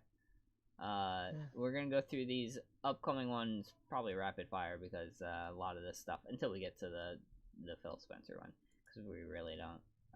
Hey, Microsoft surprises everybody with early Halo Infinite multiplayer launch. All right, go download it if you like Halo. This we will talk about pretty briefly because this looks horrible. Like, I don't know how this passes your QA team. Yeah. That video yeah, this was bad. funny. This video. Yeah. Like, I don't want to view the replies. I just want to watch the video. My eyes hurt. Yeah. This, from what I've seen, this whole series or trilogy or whatever that came out is just bad. It's a shame. I've seen some like side by sides of like graphics and stuff like that, and in some cases the graphics are worse than the originals. That's sad. And it's like they took some elements from like GTA 5 and just dropped in these games. Like the refrigerators from GTA 5 are in the game. It's like, and they look so out of place. It's like, God, I have no idea what they were thinking. But you said that you heard that what was it? The 5 was supposed to. Yeah, so I did read this article yesterday. And it's all conjecture and conspiracy theory, if you want to go that far and call it that. But they were talking about originally a few months back, GTA 5 was supposed to release on PS5 this month or in November, and it was supposed to be one of the free PS Plus games for this month. But then they had to push it to March of next year. So that one left PlayStation scrambling for new PlayStation Plus games. Yep. And two, they're saying that this kind of forced Rockstar to release this trilogy earlier than they intended, to kind of fill that void of, hey, this was supposed to be GTA 5. You're not getting GTA 5, so here's this. Damn. So I'm basically releasing unready games. Which is sad to see, seeing how that's been kind of the theme lately. Yeah, especially on a remaster, because Yep. they're not looking to make this game better. Yep. They don't have a dedicated team to go, all right, it's your job to work on the maintenance of this game. It's like, no, it's like, here, this game's here. Enjoy. God, that was so sad, though. And then we will go from something that is sad for you GTA Trilogy fans out there that's potentially pretty sad news for non-Xbox and people that don't want to play Elder Scrolls 6 on PC. Basically, in quotes here, confirms the Elder Scrolls 6 is an Xbox exclusive. But he never goes out and says it. Yeah, if I remember, I can't remember the quote exactly, but it's probably in this article, but he's basically just talking about how Xbox has to look at using games to advance the Xbox brand or something like that. And people just jumped on it and they were like, oh, this means that Elder Scrolls is going to be Xbox exclusive.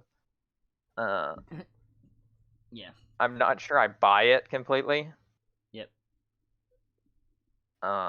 Because, first off, if this is going to be an Xbox exclusive, if they've already made that decision, why not come out right now and just say that straight up? Because from a marketing standpoint, you say that straight up because there are a bunch of people that still do not have a next-gen console. That would tip and the this balance. this is a big game. So if there are people that are maybe trying to get a PS5 and don't have one yet that do want to play Elder Scrolls, and then you come up and say, hey, this is going to be an Xbox exclusive, then maybe they start looking at Xbox instead because they haven't made a purchase yet. Yep. So the fact that he hasn't come out straight and said, yes, this is an Xbox exclusive, you're not going to be able to play it on PlayStation, leaves me wondering. I'm not sold that it is going to be an Xbox exclusive. We shall see. Maybe sometime in the next 4 years. Yeah, I know when this actually comes out. I think. Yeah. My guess is that if it does come out to be an exclusive, it will be a temp exclusive, like first on the Xbox, then like releases in a month for everything else. Yeah, or I could even see a year. But yeah, it's not. So I have debated. I think I've mentioned this to you in the past. I have debated on whether or not I want to buy this on console or PC to start with. Yeah. Mods are great. Mods are great, but there's also a more comfort issue of just sitting in front of a TV with a controller. So I've just been kind of juggling that. If they do make this Xbox exclusive, well, then that just solves that problem for me. Yep. But, PC it is. Yeah, but at the same time, I'm not putting a lot of worry into this because earliest projections have this game coming out in 2026. Yeah. Yep. So this is a lot of news and information that won't even matter in 5 years from now, and a lot can happen in 5 years. Yeah, Xbox may sell Bethesda to Sony, and it becomes a Sony exclusive. Yes. And then I will rejoice. Somebody pin this so we can... I know, right? Come back to this 5 years from now. Called it. That should be great. So that's really it for the gaming news. And for the first time ever, I watched the recap. So we can talk about Critical Role. What did you think about this last episode? Pretty good. I do love the fact that Marisha is continuing the rat puppet shenanigans. Thing, and it wasn't just like a one-off thing. Yep. So that's fantastic. Yeah. We did see met with such more excitement. Yeah. We did see more Little Mister in this episode because, like, in the first 2 episodes, he was kind of an afterthought. Like, yes, he's there, but he's not playing a part. Yep. And then Matt people had actually mentioned that on Twitter, and I'm wondering if that's probably Ashley or Matt had seen those posts and were like, you know what, they're right. Yep. So we did get to see that. Yep. Yeah. And yeah, things actually started to pick up in this episode. The Shadow Baker. Yeah. Now we have to sit and wait on when Travis's new character gets debuted. Yeah, because he spent the whole entire time not even there. Yeah. He sat there for the announcements and then just walked up and left. Left the table. Yeah. I am curious because we're going to go back into Campaign 2 spoilers, so turn your headset off if you don't want to listen. Talison's first character in Campaign 2 dies before they reach a high enough level that any of them know resurrection spells. Yeah. So the character perma-dies, and he has to roll a new character. And he is there every week, but he's sitting in the other room waiting for them to meet his character. And Matt has already placed his character in the world and is waiting for them to get there. So they're playing out the regular campaign, and Matt's not driving them to where Talison's character is. Yep. He just has to sit and wait for them to get there. That's crazy to me. Especially as a DM, right? Like, obviously it's a little different because it's a show, it's more whatever. But as a DM, knowing that a player is, like, sitting there not doing anything would just drive me a little crazy. Yeah. But Yeah, this is a little bit more business for them, so I guess I understand it, right? Yeah. And yeah, it was very well done. Yes. And I love the eulogy. as a regular DM, I can see that the like hardship of doing something like that, because you don't want to just have somebody wasting their time sitting there. Of course. I But feel bad when we take too long role playing on certain, like, 2 people. I'm just like, I'm making 4 other people wait. yeah, but yeah, for a production quality like this,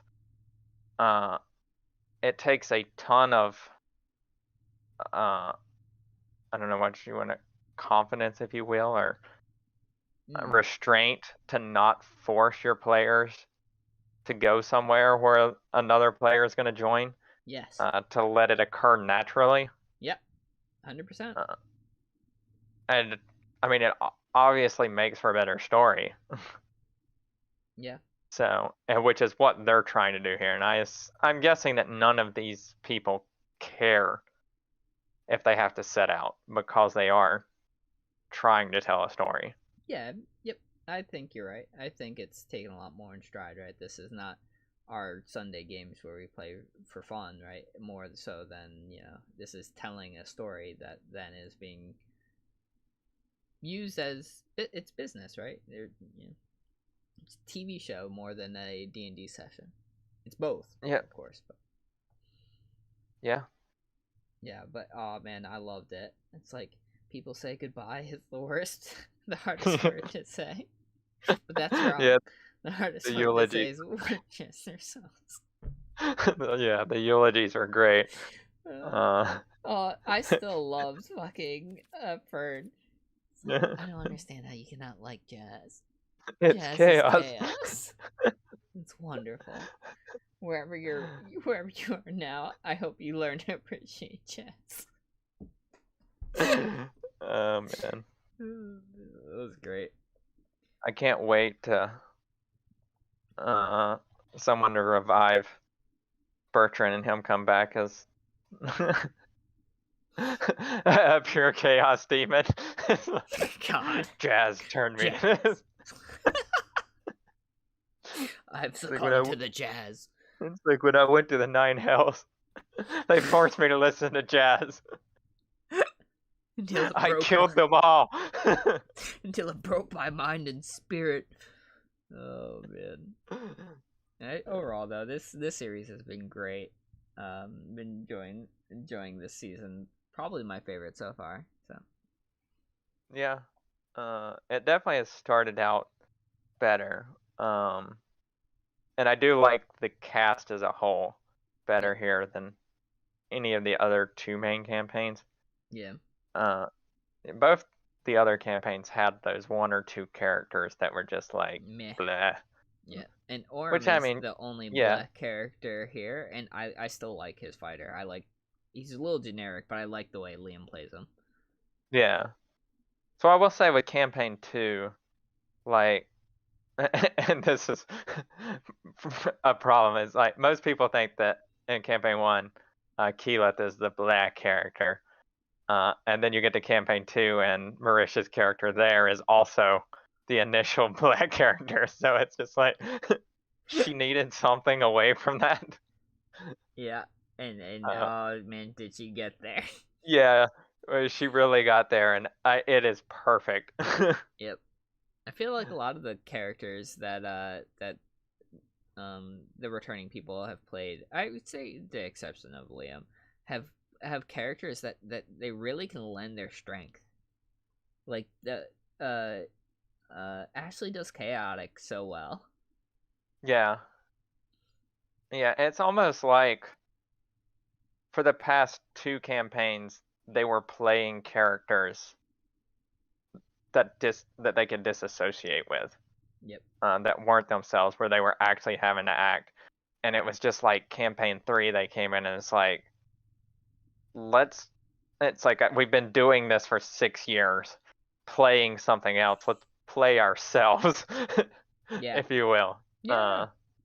Because you do have Ashley is pure chaos, and Marisha just naturally gives off those creepy vibes, if you will. I know what So you're saying, with all due respect. yeah.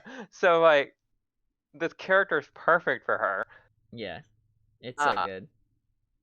Sam's character Yeah, is just a gimmick, which is perfect for Sam. it really is.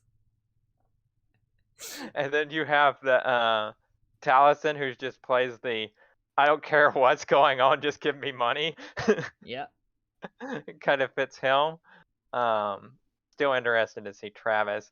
I do think Laura is the one that's playing something character. most different than herself, Yeah. but she played herself last campaign in Jester.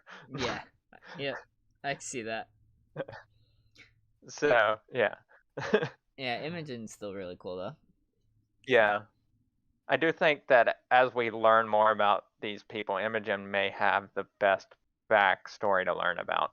Yeah. Or maybe not even backstory, maybe forestory. Yeah. It's moving forward, whatever. worse. Yeah, where she's going, because there's a lot of unexplained questions going on with her. Everybody else, you look at them and you're like, I know okay, what these their people, agenda is. yeah, these people are weird. We kind of have an idea of how they got here. Yep. But what her, they're trying to she's do. just, yeah, she's just straight mystery right now. Sure. Yep. Either way, man, I've been enjoying it. Yeah, and I have to.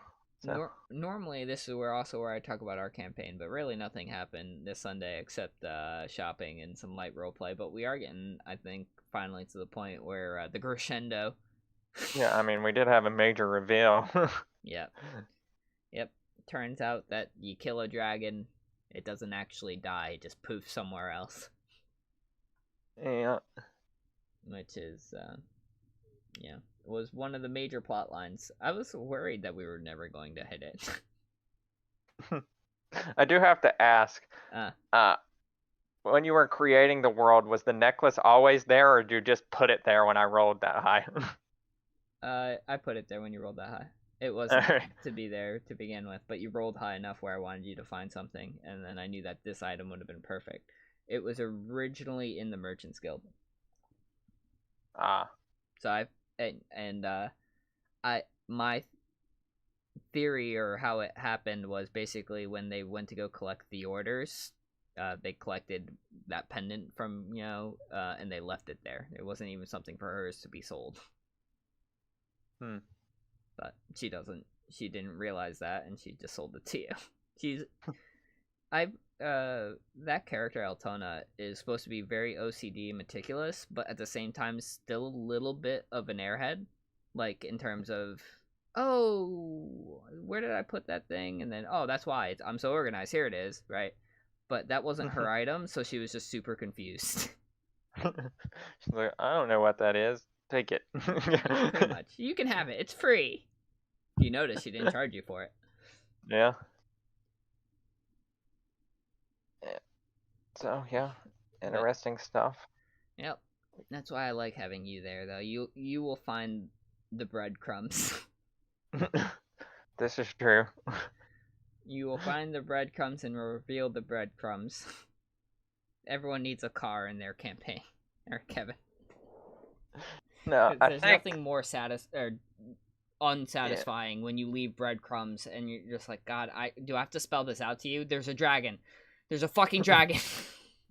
Yeah. I don't necessarily think that everybody needs me. I think everybody needs a DM as a player. I agree. Yeah. Because in that other campaign that I play in, there are 4 players in it and 2 of us are DMs. Yeah. So we pick up on a lot of that stuff, but yep. It's nice. It's nice. Yeah, because that that fight scene I was talking to you about, where we had to fight the undead dragon turtle that was being controlled. Me and him instantly knew that dragon turtle was being controlled. Let's take out the guy that's controlling it. Yeah. And the other person was like, let's banish the dragon turtle. That doesn't help what we're trying to do, dog. It helped briefly for 6 seconds, and then they got hit and lost concentration, and the dragon turtle popped right back. That doesn't help what we're trying to do, dog. We did manage to convince the DM though that based on the rules of banishment, if a space is occupied, you reappear in an unoccupied space. Yeah. Well, there was stuff riding on the back of the dragon turtle, so when it got banished, that stuff dropped into the water. So when it came back, that space was technically occupied. Yeah. So we made him put it somewhere else. Further away. Well, he rolled a dice yeah. to see where it went, but it did ended up being further away. So... Oh man, D&D's great. Yeah. All right, so let's close this out. What do you plan on doing this week? Playing some Kingdoms of Amalur. Yep. Playing some Storybook Brawl. Yep. Probably doing some Gloomhaven if you're down. Hell yeah. Right after this. Yep. More D&D. Yep. Yeah, watch Critical Role on Thursday. The only thing different for me is Yakuza 5 instead of Kingdoms of Amalur. So yeah, should be fun. Yeah. Alright, well, I hope everyone has a good week, and I hope to catch you